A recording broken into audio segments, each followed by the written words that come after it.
Well, good morning, everyone. It is so great to see you all here, and of course to welcome the Prime Minister of our country to Oakville. I am joined here by Minister Sean Fraser and Minister Karina Gould, MP Vancouverton, Adam Vancouverton, where are you? And MP Pam Demoff, and we together make up the Halton Four. We're super happy to see you all here this morning. I also want to recognize the Mayor of Burlington, Marianne Mead Ward, who's with us, and Regional Chair Gary Carr. Gary, great to see you. Before we begin, we'd love to do a land acknowledgement. We are gathered on the traditional territory of the Mississaugas of the Credit First Nation, the Huron-Wendat, and the Haudenosaunee. Every day we commit to reconciliation and acknowledging the territory on which we live and work and stand. I also wanted just to mention that I've lived in Oakville for about 20 years, and over that time, this community has grown, and we have seen population growth, and we've seen the needs of our community also grow. And behind us are many community advocates, and I want to thank you all for joining us this morning. And I also want to recognize the important work that we collectively have ahead of us on so many issues relating to the Halton community and, of course, Canada at large. We need to ensure that we have, first and foremost, affordable housing, and so many of you have been advocates for more affordable housing, and of course that means supply, supply, supply. And on that note, I would love to hand the floor over to the Prime Minister of our great country, the Right Honourable Justin Trudeau. Monsieur Premier Ministre, à vous. Merci, Anita. Thanks, Anita. It is always so great to see you. It is great to be here in Oakville today to talk about our plan to build more housing here in the GTA and right across the country. So glad to be here, obviously, with our Minister of Housing, Sean Fraser, mais aussi d'autres membres de notre équipe, la Ministre Karina Gould, Anita, Pam, Adam, and the entire team of municipal leaders who are here with us, particularly Halton Regional Chair Carr. Thank you so much for being here as well. Halton mayors and councillors, thank you for being part of this, because we don't get things built unless we work together, and that's why we're gathered here today, because we all take the need for more housing options so seriously. Last week, we released our budget, which is all about fairness for every generation, especially Gen Z and millennials. Younger generations are worried that regardless of how hard they work, how many side hustles they get, it looks like they won't have the kind of life that they saw their parents and grandparents able to give them. Avant, quand les gens travaillaient fort et avaient un bon emploi, ils pouvaient s'offrir un logement. Mais aujourd'hui, les logements sont rendus juste trop chers. Il faut que les choses changent. Il faut s'attaquer à la crise du logement avec ambition, et c'est exactement ce qu'on est en train de faire. If we want to make homes more affordable, we need to build more of them. And that's exactly what we're doing. Our housing plan will deliver almost 3.9 million homes in the coming years. And an important part of this plan that we're going to talk about today is the use of public lands. We're making a historic shift in our approach to public lands that will unlock 250,000 new homes for Canadians by 2031. And to convert these public lands to housing, we'll be using all the tools available, and we'll be partnering with home builders and housing providers. See, right now, governments across Canada are sitting on surplus, underused and vacant public lands like empty office towers or low-rise buildings. There is great potential to build more housing, but we all have to step up, all of us together. As part of our work with municipal, provincial and private sector partners, we will launch a $500 million public lands acquisition fund so we can purchase land from other levels of government and build more middle-class homes. En libérant des terrains publics pour construire des logements, les gouvernements peuvent réduire les coûts de construction et bâtir plus de logements plus rapidement à des prix que les Canadiens peuvent se permettre.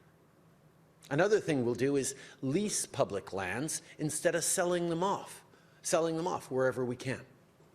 Leasing public lands to partners means that public lands stays public, and an affordable home, therefore, will stay affordable. I think that's something that every level of government can get behind. Le gouvernement fédéral possède beaucoup de propriétés et de terrains. Par exemple, des propriétés de Poste Canada, des terrains de la Défense nationale et des bureaux fédéraux sous-utilisés. On doit utiliser ces terrains pour mieux servir les Canadiens en aidant à construire plus de logements. Canada Post, for example, has more than 1,700 post offices across the country, many of them in central locations in their communities. We could build homes or apartments on top of these offices that meets the needs of communities while maintaining the services Canadians expect. On national defence properties that are not required for defence operations, we can build affordable housing and prioritize the needs of members of the Canadian Armed Forces and their families. Work is already underway with the Department of National Defence to unlock 14 surplus properties for homes. Now, it's not how previous governments used to do things, but it's not rocket science either. Over the past years, our government has unlocked over 10,000 homes on public land. Ce ne sera pas facile de régler la crise du logement, mais avec des solutions audacieuses et responsables, on va y arriver tous ensemble. And I've spent the last few weeks talking with Canadians. The couple who's expecting their second child and needs an extra room. The workers who deal with long commutes every day to go into work. The students who can't afford to pay for a rent that just keeps increasing. Canadians need homes they can afford. This is one of the most urgent issues that people are facing. And we made a promise to Canadians that we were going to solve this housing crisis, and using public lands to build more homes is a big part of our plan. Mais on va aussi aider les locataires à améliorer leur code de crédit. On travaille avec les municipalités pour éliminer la paperasse et accélérer la construction de logements. On contribue à bâtir plus d'appartements, de coopératives et de logements supervisés à travers le pays. We're working hard every day to make housing more affordable so that every generation has a fair chance to succeed. Thank you all. Merci. And the person who's working hardest every single day on housing is our Minister of Housing, so I'm now happy to pass it over to you, Sean. Excellent. Thank you so much.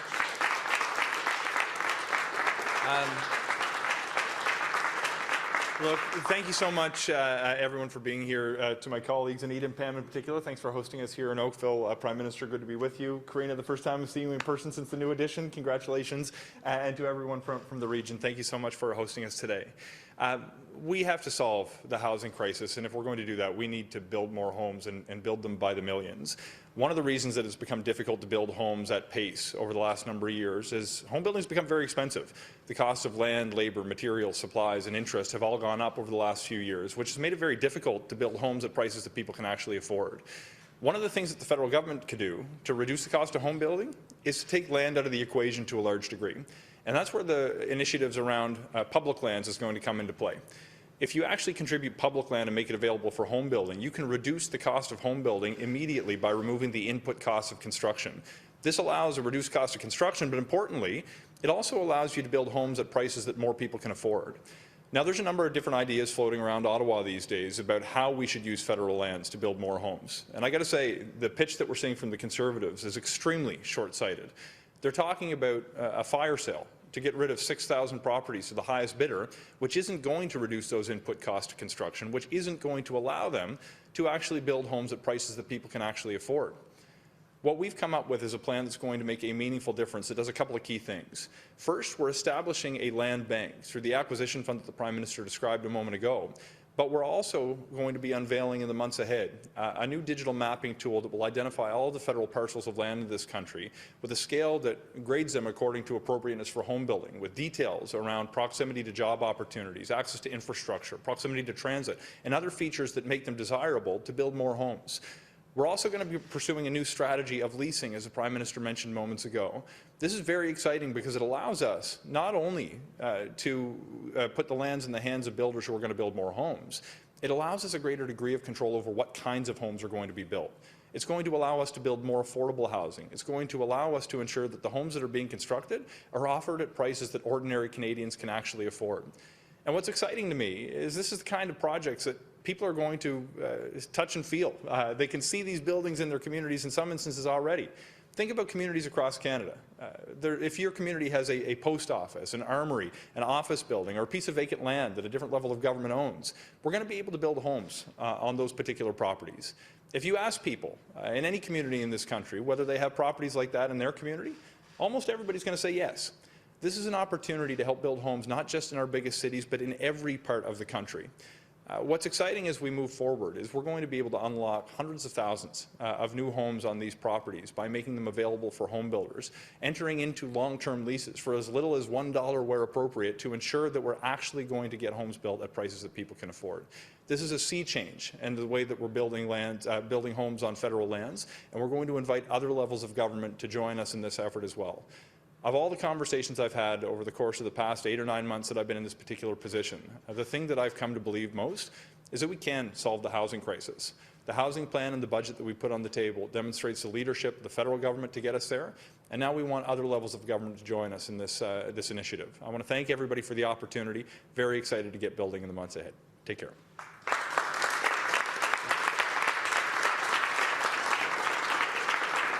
Nous allons maintenant commencer avec la période des questions. We will now start with the question and answer period. First question goes to David Lee from the Oakville Beaver. Hello, Prime Minister. Just wondering if you could talk a little bit about how this plan will specifically impact Halton. I'm not sure if you have any idea how much federal land would be unlocked here or how many houses could be built on this federal land. We have federal land right across the country, but we also know there's public land owned by municipalities and sometimes the province that is not being utilized for development because of charges or costs or just an inability within the local budget to actually get that rolling.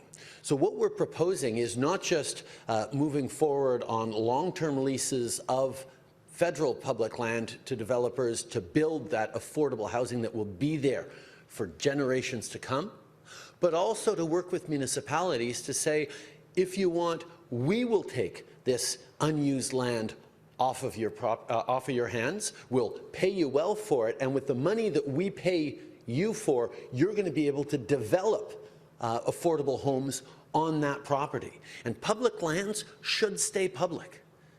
The idea that we'll put long-term leases to make sure that we're remaining accountable to Canadians to keep affordable homes on that for the next 99 years, for example, is really, really important, because public lands should stay public and should remain in the public interest in serving the most vulnerable members of the public. And that's a direct contrast, not just with what the Conservative government previously did when they sold off federal properties in a fire sale to try and balance the books at all costs just in time for an election, but it's also, as Sean mentioned, Pierre Poilievre's plan for housing right now.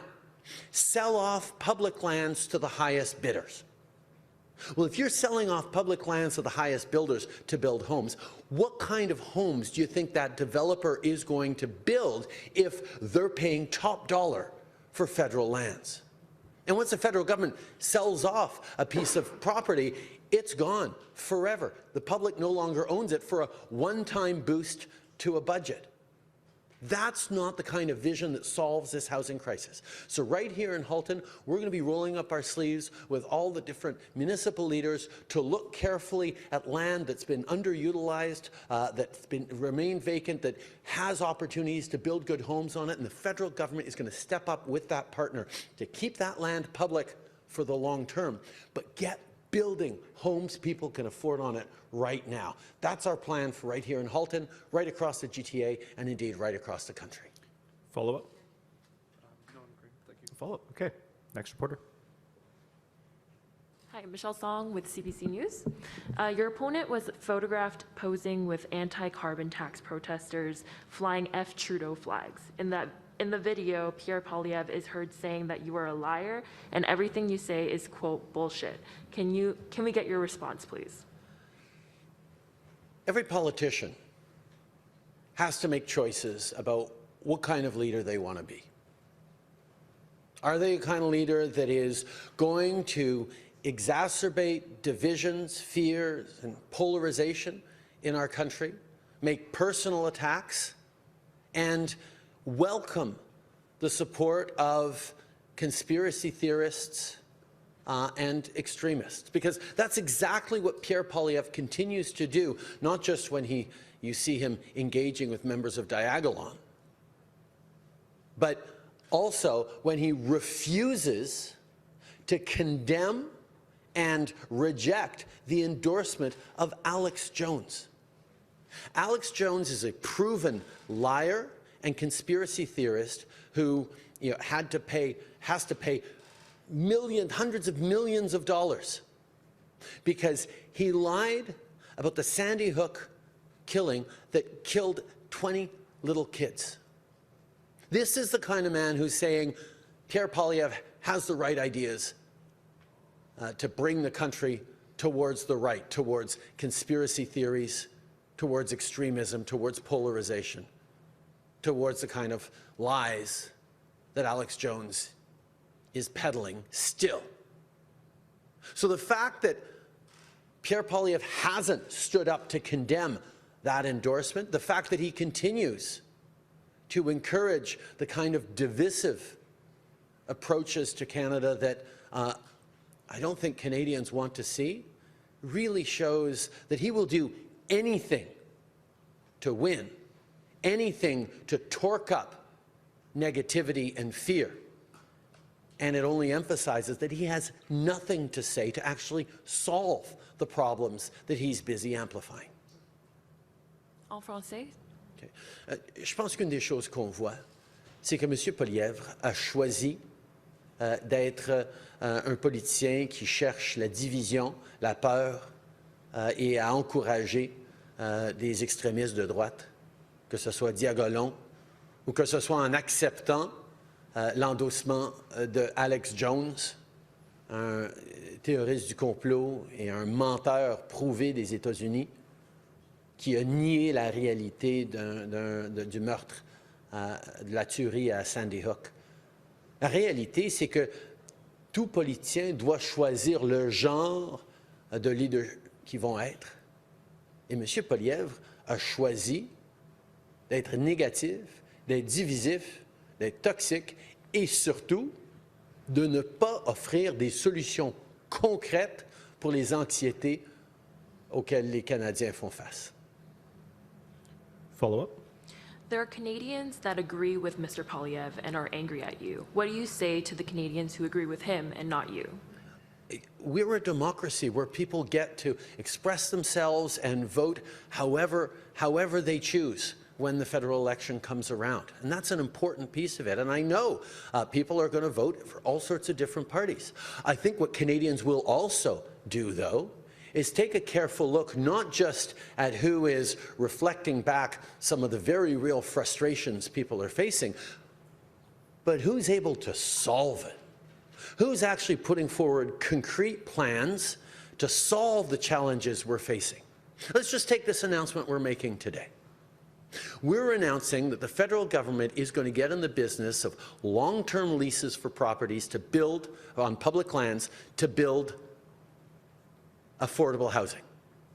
That contrasts with Pierre Poilievre's plan for public lands, which is to sell them off to the highest bidder so developers can make money off of them and build homes. That won't create a single affordable home. That brings in money to balance the budget at all costs, but it leaves Canadians out in the cold and does not solve the housing crisis. At least he's consistent. When he was housing minister, selling off public lands was what the previous Harper government did as their housing strategy, and is part of why we're facing so many challenges on housing today. We are solving these problems, and when time comes for the election, I know Canadians are going to be very, very thoughtful about what kind of country we want to live in. What kind of choice are we making about the future we're building? Are we solving the challenges we're facing, or are we just exacerbating and amplifying them? I trust Canadians to be reasonable. En français. Monsieur Poilievre est en train de mettre de l'avant une vision de ce pays qui met l'emphase sur les divisions et sur une amplification des anxiétés et des peurs et de la colère que beaucoup de gens sont en train de sentir. Le problème, c'est que d'amplifier la colère, ça ne résout aucune solution, aucun problème. Ça ne propose aucune solution. Prenons par exemple le contraste de l'annonce qu'on est en train de faire aujourd'hui. M. Poilievre propose de vendre des terrains publics à des développeurs à de très bons prix, à de prix très élevés, pour pouvoir équilibrer le budget. Mais ça va mener à des développeurs qui vont bâtir des projets de luxe sur des terrains publics. Notre proposition, c'est de garder le contrôle de ces terrains en permettant à des développeurs de bâtir pour le long terme des logements abordables. C'est une façon d'assurer l'abordabilité pour des années à venir. Et le contraste est très clair et le choix sera très clair pour les Canadiens sur quel genre de pays dans lequel nous voulons vivre dans les années à venir, pour les générations à venir. Est-ce qu'on amplifie la colère ou est-ce qu'on va résoudre les problèmes? C'est le choix des Canadiens et je suis très confiant que les Canadiens vont rester raisonnables et responsables dans leur choix. Next question. Hello, Mr. Prime Minister. Ben Brown, Oakville News. What would you say directly to Canadians who think your measures aren't strong enough to tackle the housing affordability crisis? I agree that we're going to continue to do more and more. And that's why the federal government alone cannot solve everything. That's why I'm so glad to be here with so many strong municipal leaders. That's why so many of our proposals are expecting provinces to step up with similar levels of ambition. No one order of government can solve the housing crisis on its own, but we're putting forward the most comprehensive and ambitious housing plan Canada has ever seen. But you're right, there needs to be more. Municipalities need to step up with ambition around densification, particularly around campuses and public transit stops. Provinces need to step up on partnering to build more wastewater and infrastructure that's going to enable housing. They need to be able to move forward on zoning that's going to make a difference right across their province. These are the things we are encouraging the provinces to do. We need to make sure we're all doing our part. The federal government is putting forward one of the most ambitious proposals that has ever been seen. And we're there to work with anyone else, any other order of government that wants to be equally ambitious. And quite frankly, we're seeing it right across the country. Follow-up? Follow-up question. What would you say to Canadians who think the measures in Budget 2024 are going too far and we're building too many homes too quick without thinking about the long-term effects? I think the long-term effects on our economy of young people who can't build their dreams, can't start a family, can't live in the communities in which they work, will be devastating for this economy. The current situation is not just unfair for young families and young people who don't have the opportunities that their parents and grandparents had when you work hard to build a future for yourself, but being there to partner with them and ensure that they can afford homes, that we can restore the idea of fairness for every generation, to ask the wealthiest to pay a little bit more, to bring down the costs of rentals across the GTA, across the country. These are the things that get resolved when we build homes. These are the things that get resolved when we encourage the construction of middle-income apartment buildings. These are the things that happen when we unlock federal land through long-term leases that are going to keep affordable homes on it. This is an ambitious plan that meets the moment. And anyone who says we don't need to put everything on the table right now is not listening to young people and is not understanding how to build the kind of long-term success that every Canadian deserves. Next question. Hey, good morning, Prime Minister Malhamidi, Canadian Press. Does Canada support the measures in the U.S. passed by Congress regarding potential sale or ban of TikTok? And would that mitigate the federal government concerns about the app? I'm not going to comment on what other governments are doing. What I will say is Canada will continue to look very closely at how we can make sure we're keeping Canadians safe while making sure we're taking advantage of great technologies that spur innovation and opportunity for people right across the country. We know that the security, the privacy, and the data protection of Canadians needs to be a first priority for us. We've already taken significant measures on that, and we will continue to do that, but we will act in ways that are right for Canadians. Okay, on a different topic, polls suggest that the federal government budget isn't landing with younger would-be voters you are targeting. How are you going to win back those people who, post-pandemic, have decided they're no longer interested in big government playing a role in their lives? This budget is about solving problems. This is about making sure that an economy that no longer works as well as it should, as well as it did for our parents' and grandparents' generations, actually works for young people.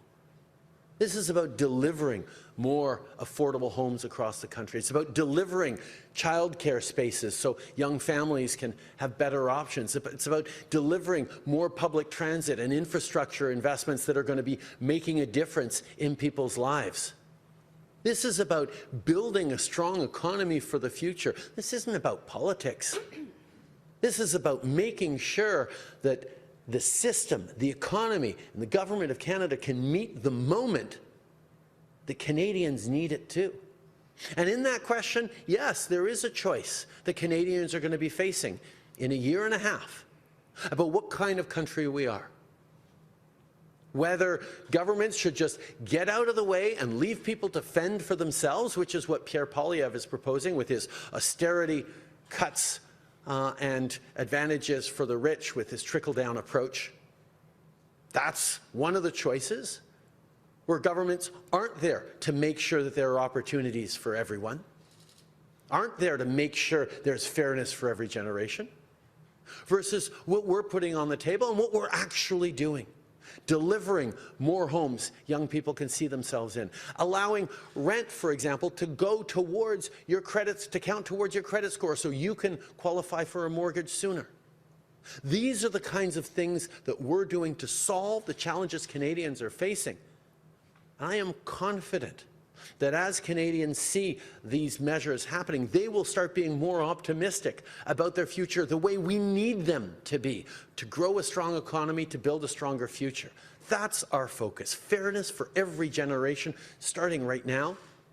And that's where we're going to continue to put all our emphasis. Next question. Good morning, I'm Jessica Kading from Halton News. You mentioned that the federal land that will be unlocked for homes will remain public land. What would this mean for the home buyers, as it sounds like they won't own the land, and I'm wondering if this will affect the resale value or if these homes won't be owned in the traditional sense? Many of these public lands will be unlocked for long-term co-op homes, long-term affordable rentals, and issues like that, where the long-term ownership is not an issue.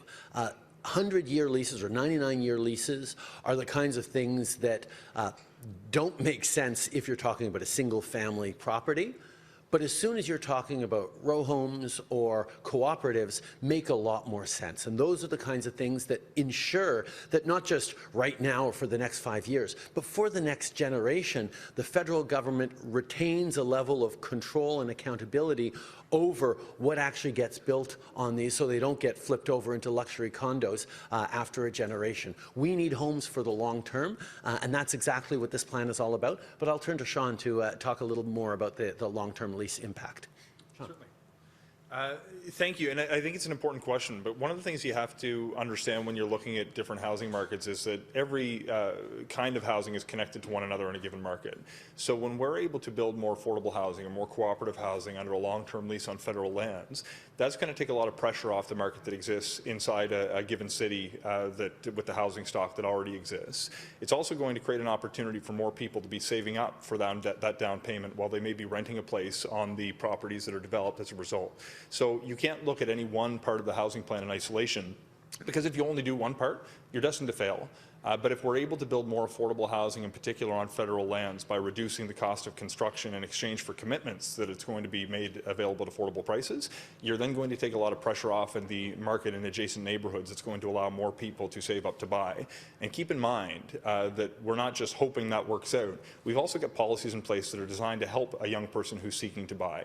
The Prime Minister's mentioned using a person's rental history as credit. We've also got new measures that offer tax-free savings opportunities for people who are struggling to save up with a down payment, and new measures that will allow you to amortize the purchase of a new home from 25 to 30 years that will also reduce the monthly mortgage costs. So every step of the way, we've tried to base this plan not on what's going to work for the people who administer the system, but the people who rely on it, the people who are saving up for a down payment, the people who can't make a rent or mortgage payment. So the move towards building more affordable housing on public land is going to have an enormously positive spillover effect into the market more broadly, but it's going to provide very direct support to the people who will live at more affordable prices on the new homes that are built on those specific parcels.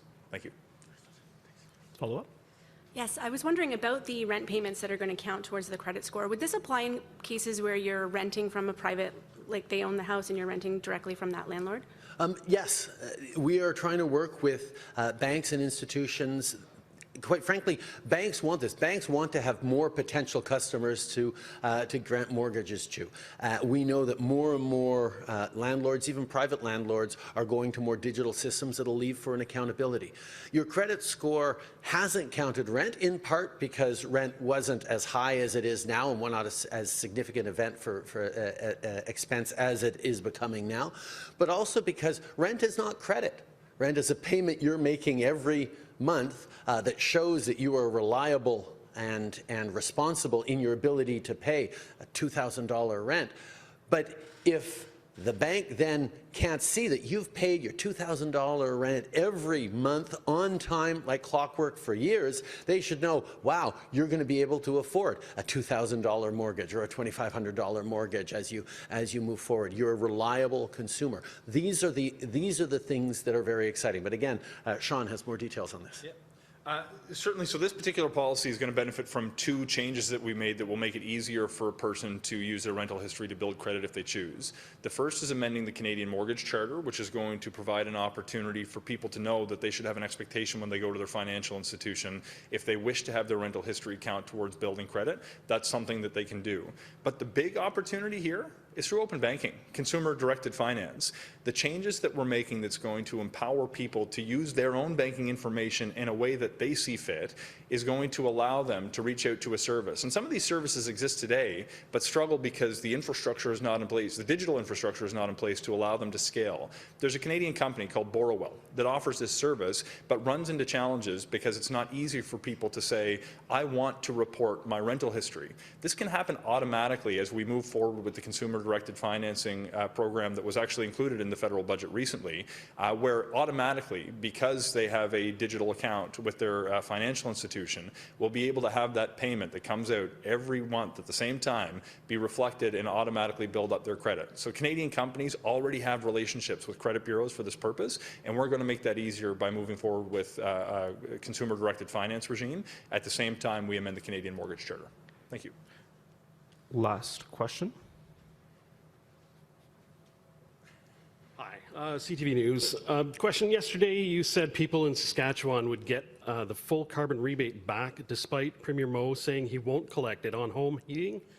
Why have you now changed your position, and what does this mean for other provinces who also refuse to collect? First of all, there's been no change in position. We believe that delivering money to Canadians through the Canada Carbon Rebate is a good thing for the fight against climate change and a good thing to help with affordability.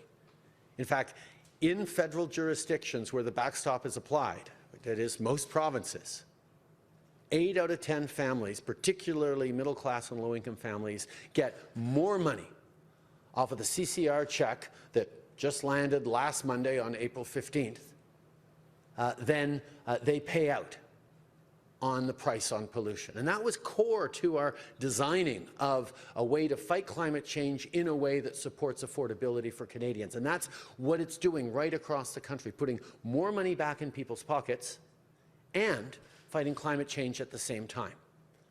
Now, Premier Moe has decided that he doesn't want to pay the money to CRA that he is owing. We're not going to penalize the people of Saskatchewan or in any jurisdiction for that, because we have faith in CRA, which is an independent agency, to collect the money that is owed. I don't know about you, but having an argument with CRA about not wanting to pay your taxes is not a position I want anyone to be in. Good luck with that, Premier Moe. CRA is an independent organization that is very, very good at getting money it is owed from Canadians, from businesses, and now from provinces if it has to.